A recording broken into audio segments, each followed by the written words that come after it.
Very good morning, my dear friends. Myself, Professor M. Chennaya, and in today's video, we are going to work out a problem on the eccentrically loaded welded joint. Friends, the question for today's video is as shown in figure. We have a plate which is welded to a vertical column by these two parallel welds, and it is subjected to a load of 10 kilonewton, and we have been asked to find out the size of the weld, that is small h, considering or taking the maximum shear stress equal to 80 newton per mm square. Friends, in this problem, generally it involves around 5 steps. In the first step, we are going to locate the center of gravity of the weldment, that is CG, and also we calculate what is eccentricity. Friends, here in step 1,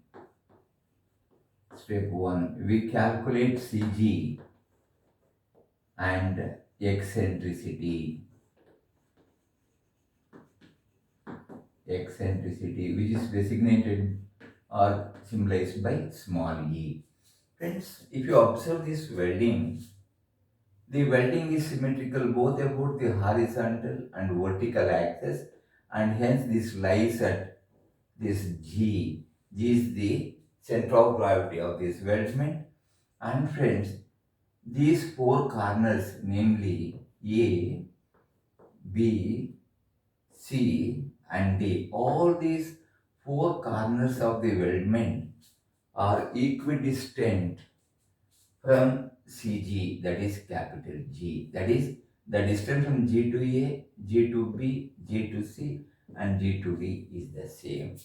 And very obviously, the distance from this point A to this will be equal to 50, half of this.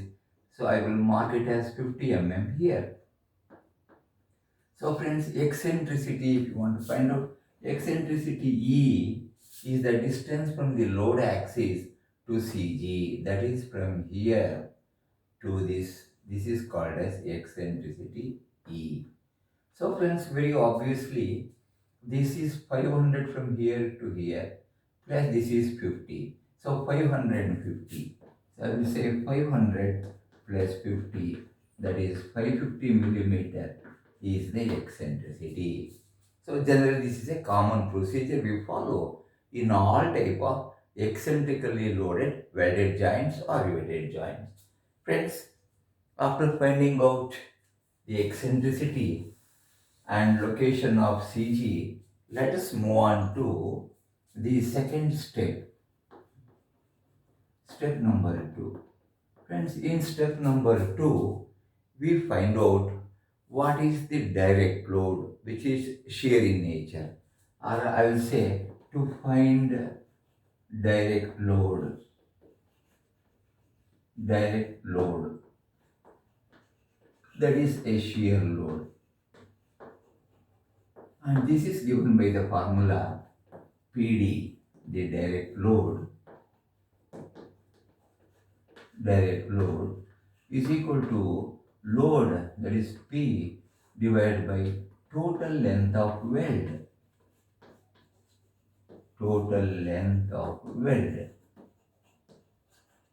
Friends, here the load is given to be how much? It is 10 kilonewton, that is 10 into 10 to the power of 3 newton, divided by total length of weld. This is this length AD plus this length BC. This is 100 plus 100. That is totally 100 plus 100. So friends, this works out to 10 to the power of 4 divided by 200, and finally this works out to 200.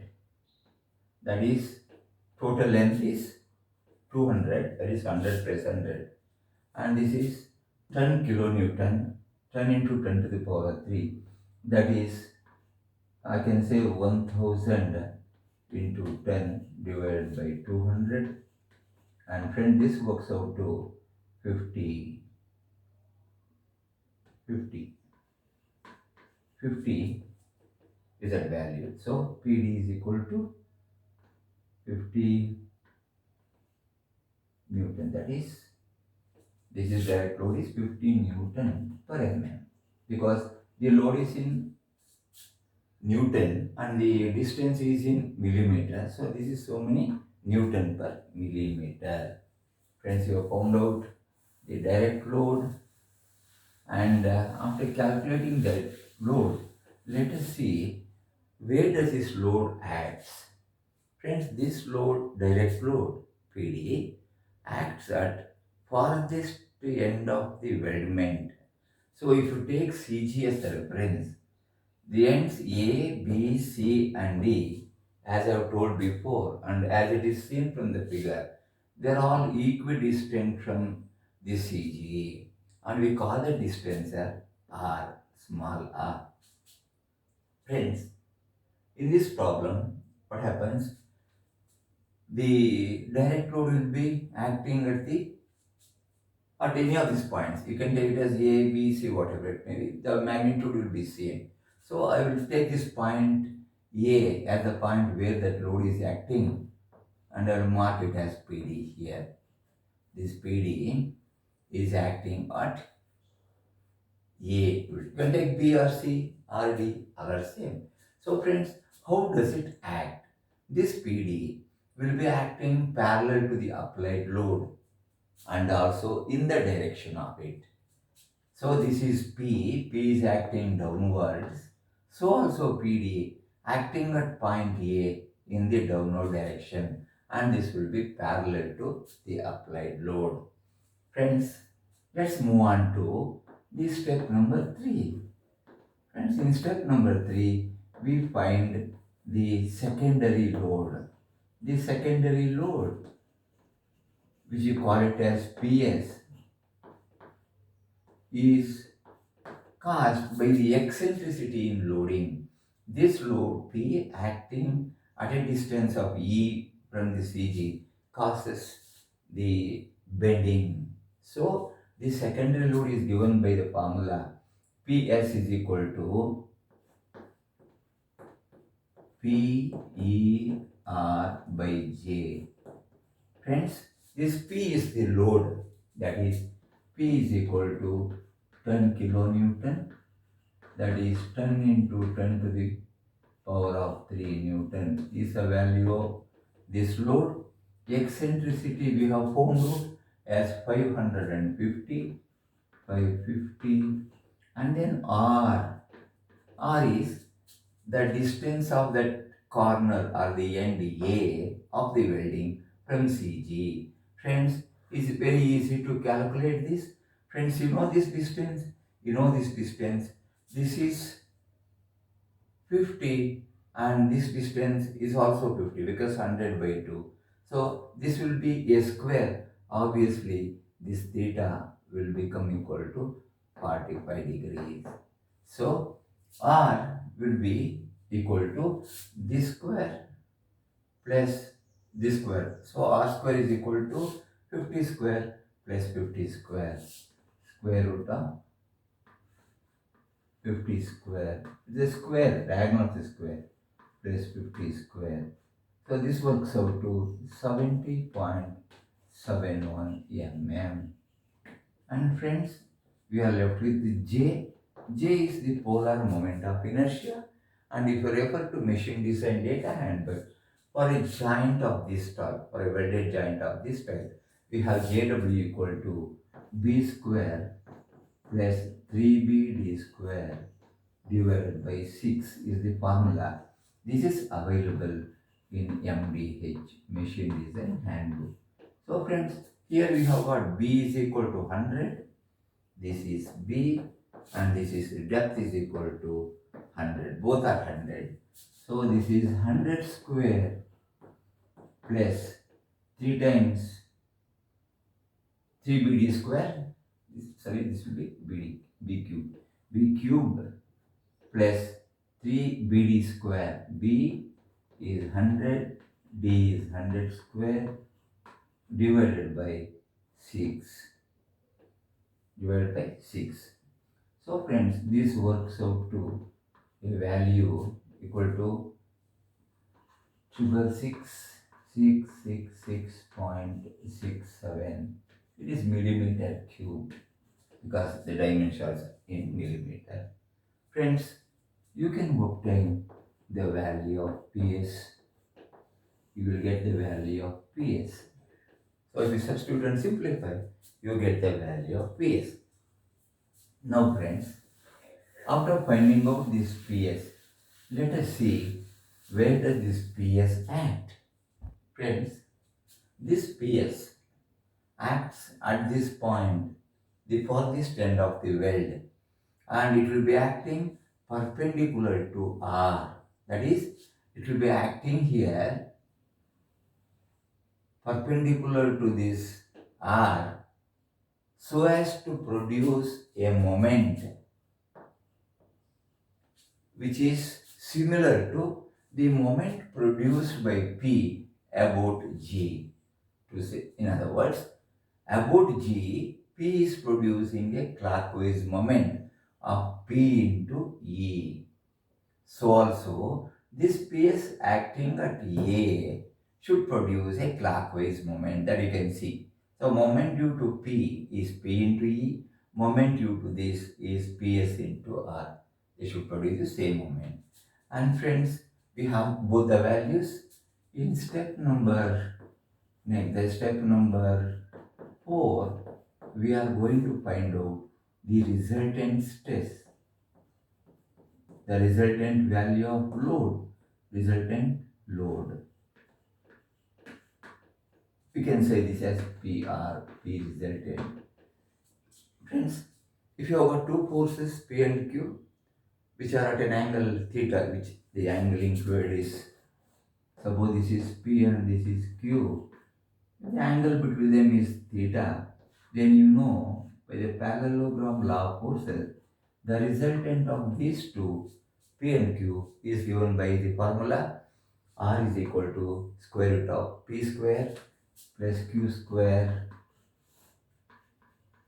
plus Q square plus 2 times PQ cos theta. So here P is our PS PD and Q is our PS. Theta is the angle between these two. Very obviously from this figure, this is angle is going to be theta, which is again equal to 45 degree, because these two angles will be same. So friends, based on this concept, we will find out what is the value of this PR. So resultant load PR is equal to square root of P direct square plus secondary load square 2 times PD PS into cos theta. Friends, you know the value of PD, we know PS, we know all this, and this theta is equal to 45 degrees. So friends, with this, we will be able to find out the value of PS as 2478. PS equal to, PS already calculated, and we will get the value of this R, resultant load PR. So we know, since we know all these values, you will get the value of PR. Friends, this PR in the diagram can be found out by completing this parallelogram. The resultant of this is this PR. This is called as PR. We can get the value of PR. Friends, finally, we'll find out what is the size of the weld required. Friends, we have finally step number 5.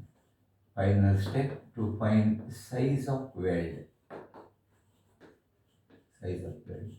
Friends, we have here the shear stress is equal to PR divided by 0.707 H, where H is the size of the weld. Friends, tau is the permissible shear stress that is given to be 80 Newton per mm square. PR we have calculated. We know the numerical value divided by 0.707 into H.